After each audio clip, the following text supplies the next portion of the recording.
Kati and Lucinda communicate and control technology just by moving their eyes,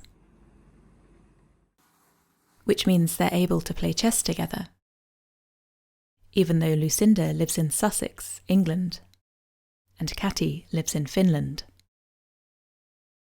The UK-based charity Special Effect has created a suite of free-to-play, gaze-controlled online games, which allow anyone to compete against anyone else, anywhere in the world.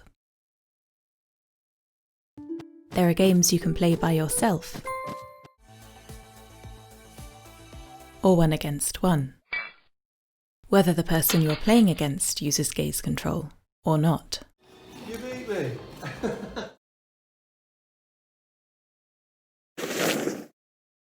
Games that give everyone the chance to be a winner.